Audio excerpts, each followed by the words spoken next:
नमस्कार, news times के इस बुलेटिन में आपका स्वागत है। मैं हूं श्वेता और आइए नजर डालते हैं आज के मुख्य समाचारों पर।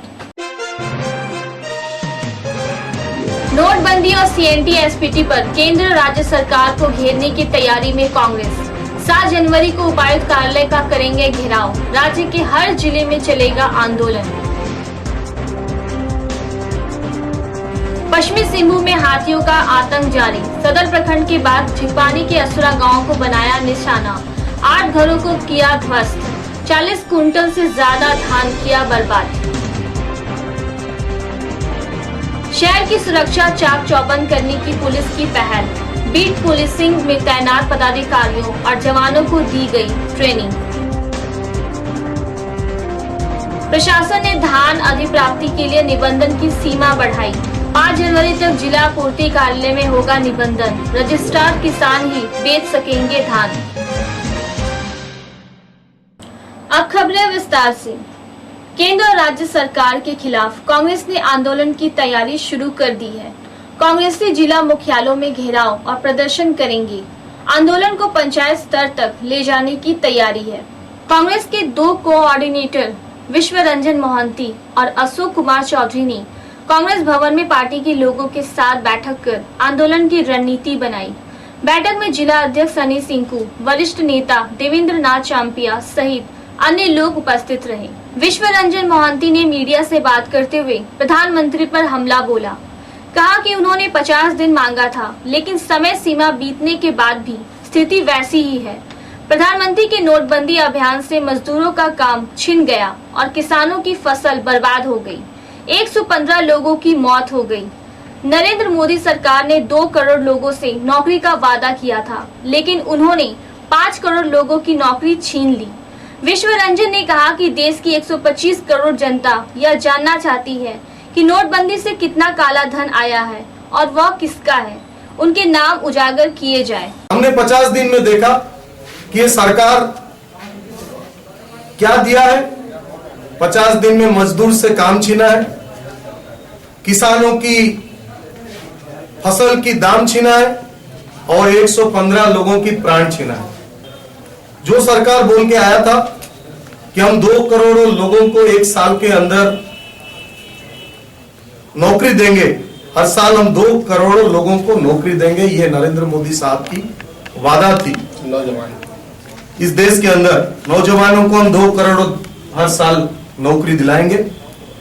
अभी आप 50 दिन के अंदर 5 करोड़ से ज्यादा लोगों की नौकरी छीन लिया है हिंदुस्तान के अंदर। 125 करोड़ लोग ये मांग कर रहे हैं प्रधानमंत्री जी से कि बताइए कि पूरे जो कैश था 14 लाख 15 लाख के करोड़ आसपास जो सर्कुलेटेड मनी था वो बैंक को आ चुका है। तो आप अभी बताइए हिंदुस्तान को इसमें कितना काला धन है और ये काला धन के मालिक कौन थे।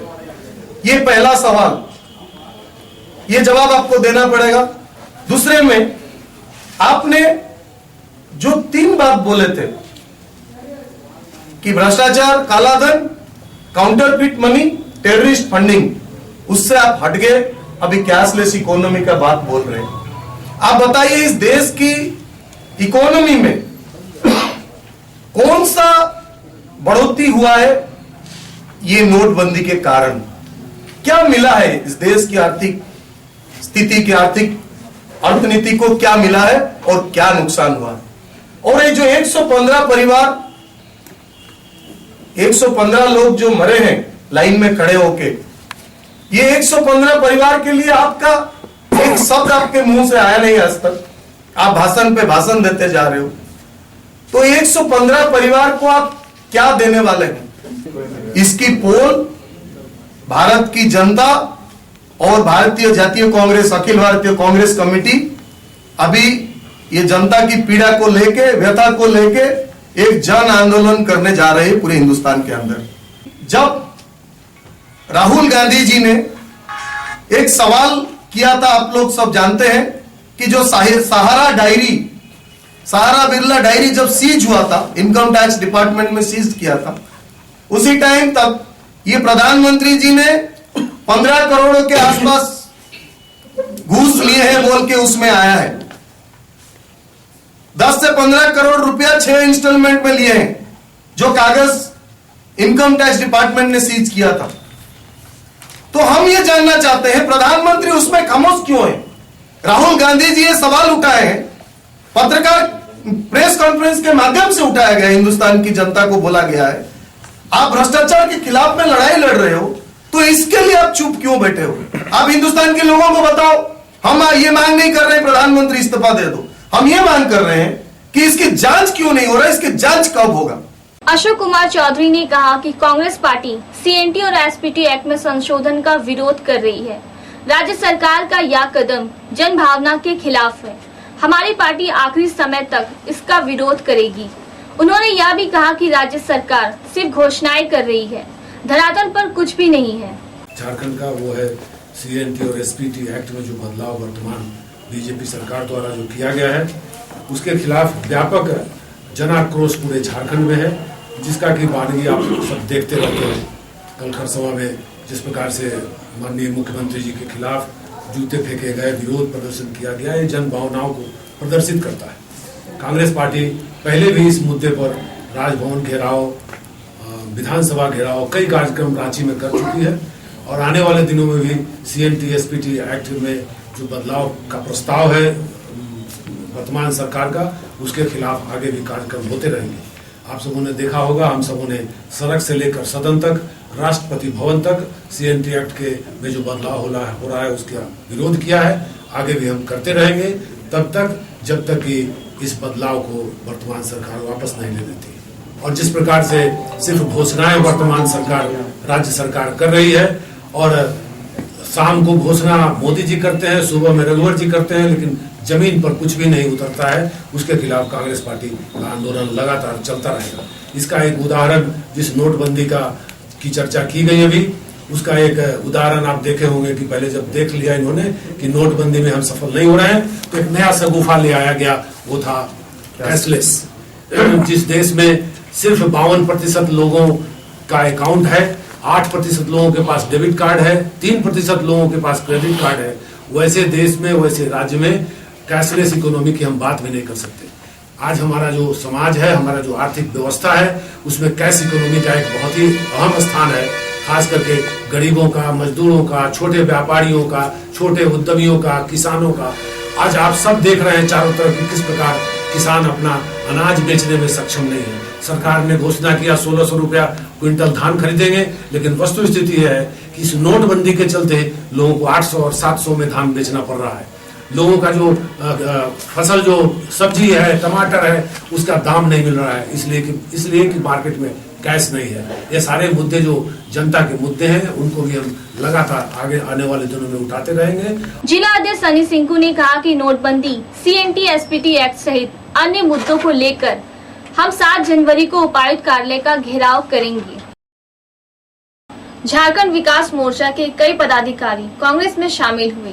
कांग्रेस के जिला अध्यक्ष ने सभी जेवीएम के पदाधिकारी को माला पहनाकर पार्टी में शामिल किया। कांग्रेस भवन में झारखंड विकास मोर्चा के चाईबासा युवा नगर अध्यक्ष, महिला मोर्चा के उपाध्यक्ष आरती नायक, झिकवानी प्रखंड के अध्यक्ष के अलावे कई पदाधिकारियों को कांग्रेस नगर अध्यक्ष सुनीत शर्मा ने कांग्रेस पार्टी में शामिल कराया। जिला अध्यक्ष सनी सिंकू ने सभी जेवीएम के पदाधिकारियों को पार्टी में शामिल कराया। सनी सिंकू ने कहा कि समय रहते राजनीतिक मूल्यों को समझते हुए कांग्रेस पार्टी का नेतृत्व सभी ने स्वीकार किया है। शहर की सुरक्षा चाक चौबंद बनाने के लिए नव पदस्थापित एसपी के द्वारा बनाई गई बीट प्रणाली में प्रतिनियुक्त पुलिस पदाधिकारी को प्रशिक्षित किया गया। पुलिस लाइन स्थित मैकू सभागार में शहर की सुरक्षा के लिए बनाई गई बीट प्रणाली में प्रतिनियुक्त पुलिस पदाधिकारियों को प्रशिक्षण का टिप्स दिया गया। पुलिस अधीक्षक अनिश गुप्ता और डीएसपी प्रकाश सोई ने ड्यूटी के दौरान दायित्व निर्वाह करने के बारे में जानकारी दी। 10 दिन पूर्व शहर की सुरक्षा के लिए बीट प्रणाली बनाई गई थी। शहर में 15 बीट बनाए गए हैं, जिसमें सदर थाना में 11 बीट और मुफस्सिल थाना में 4 बीट बनाए गए हैं। प्रत्येक बीट में 2 पुलिस पदाधिकारी को प्रतिनियुक्त किया गया है। 10 दिन पूरा होने पर एसपी ने समीक्षा की। उन्होंने कहा कि बीट के अलावे थाना स्तर पर पेट्रोलिंग और हाईवे पेट्रोलिंग भी जारी रहेगा। वो बीट प्रणाली जो शुरू की गई है चाईबासा के सदर और मुफस्सिल थाना क्षेत्र में, उसी में जो बीट ऑफिसर्स नियुक्त किए गए हैं उनका ये ब्रीफिंग सेशन है, उनका क्या क्या दायित्व है और किस तरह से उनको बीट प्रणाली को लागू करना है। अभी लगभग 10 दिन से ये चल रहा था पायलट बेसिस पे। इन लोगों को बीट बुक दिए गए थे जिनमें इनको संबंधित प्रविष्टि करनी थी, तो उसी की एक समीक्षा चल रही है और इनको फर्दर आगे कैसे इसका क्रियान्वयन होगा उसकी जानकारी दी जा रही है। कुल कितने बीट बनाए गए हैं इसमें? देखिए अभी वर्तमान में 15 बीट हैं, 11 सदर थाना क्षेत्र में, 4 मुफस्सिल में। हाँ, अभी प्रारंभिक हम लोग शहरी क्षेत्र को ही फोकस कर रहे हैं चाईबासा के, और अगले चरण में चक्रधरपुर। प्रत्येक बीट में सर कितने पुलिस अधिकारी को रखा गया इसमें? वर्तमान में उपलब्धता के आधार पर हम लोग 2 ऑफिसर्स एक बीट पे दे रहे हैं, सब इंस्पेक्टर ASI, जो कि पालीवार इसमें करेंगे सुबह 9 से लेकर 2 बजे तक और 2 बजे से शाम के 9 बजे तक। इसके अतिरिक्त जो थाना स्तर से पेट्रोलिंग होती है और PCR वैन्स है, हाईवे पेट्रोलिंग है, वो चलता रहेगा जैसे पूर्व में चल रहा था। जिले के किसानों के लिए अच्छी खबर है। धान बेचने के लिए जिन्होंने अभी तक निबंधन नहीं कराया था, वे 5 जनवरी तक निबंधन करा सकेंगे। जिला आपूर्ति पदाधिकारी JJB तिर्की ने आज आपूर्ति विभाग की समीक्षा बैठक की। उसमें बताया कि जो किसान धान बेचने के लिए निबंधन कराने से वंचित रह गए हैं, वह अब करा लें। जिनका निबंधन नहीं होगा वे सरकार को अपना धान नहीं बेच सकेंगे। बैठक में ऑनलाइन खद्दान वितरण की समीक्षा की गई। नौमुंडी के 2 डीलर का ट्रांजैक्शन शून्य दिखा रहा है। DSO ने MO को जांच करने का निर्देश दिया है। पश्चिमी सिंहभूम में हाथियों का उत्पात लगातार जारी है। आए दिन किसी न किसी गांव में हाथी तांडव मचा रहे हैं। ग्रामीण किसान उससे परेशान हैं। हाथियों के झुंड ने एक दिन पहले ही सदर प्रखंड के कुछ गांव में उपद्रव किया था और आज उन्होंने झिकपानी प्रखंड के असुरा गांव में उत्पात मचाया। सुबह करीब 6 बजे हाथियों के एक झुंड ने हमला बोल दिया, 8 घरों को तोड़ दिया और घरों में रखे धान को खा गए और तहस नहस भी किया। इस दौरान हाथियों ने एक चापाकल को भी तोड़ दिया। बांस के बागान तो तहस नहस कर दिया।